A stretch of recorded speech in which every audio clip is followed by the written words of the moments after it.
Former National Press Secretary for the Trump campaign and former Principal Deputy Press Secretary at the White House, Hogan Gidley.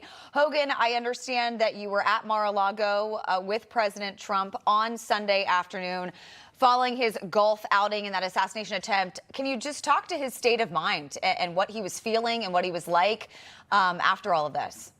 Well, look, obviously I'm not going to get into the specifics of the meeting. I can just tell you that Donald Trump understands the importance of what he's doing to try and protect the American people and take our country back for those out there who love freedom, who love democracy. And he understands getting off the campaign trail is not going to happen. He has to make sure that this country remains the beacon of hope and of freedom and of strength and of democracy all over the world.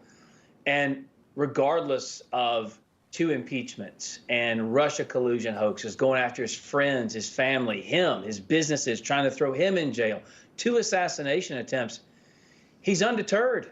He still wants to be out there. He still wants to try and implement those America First policies that made us all successful.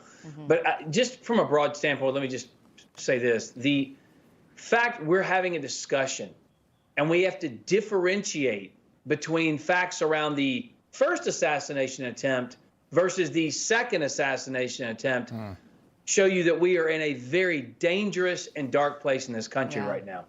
Absolutely. No, and I was under the impression, and think about what we do every single day, I was under the impression that after Butler, Pennsylvania, July the 13th, that Trump's personal Secret Service detail had been beefed up significantly. I guess not.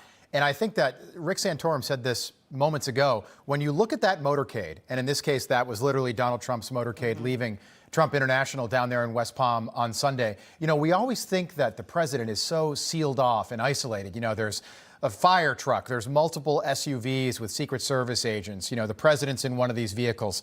It turns out that the inner ring around Donald Trump, when he's actually on location, in this case, a golf club he owns in South Florida, and then in July, you know, a fairground, an open field in Butler, Pennsylvania, you would think he'd be safe, but it turns out it's not the case. And to me, that's just so suspicious.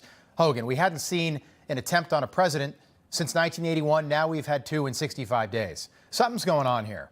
Yeah, and also what this person did, this shooter, set up a blind. And for those of you who don't hunt out there, basically it's an obstruction of some kind, a small shelter to prevent whatever you're hunting from seeing you. But in this particular instance, the guy wasn't hunting ducks or deer. He was hunting a president. That, to me, is so chilling and jarring.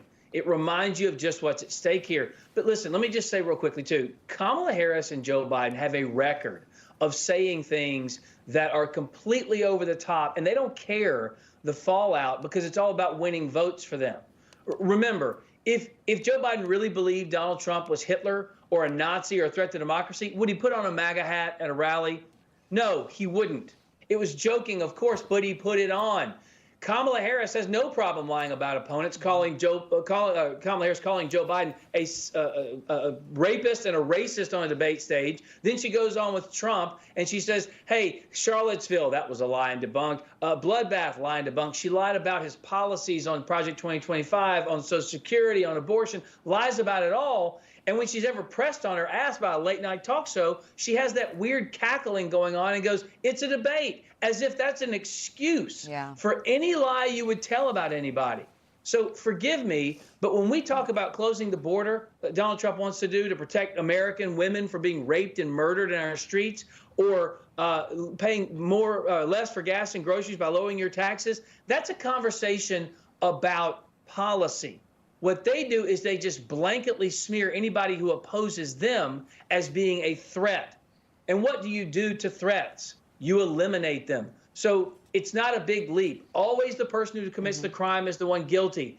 But I'm sorry, I'm not going to just sit here and let it go by and say, oh, no, they both have bad rhetoric on both sides. Yeah. We are 99% of the time talking policy. They are 100% of the time talking blanket, ridiculous terms to try and characterize our side as being a threat to democracy, and I'm sick of it.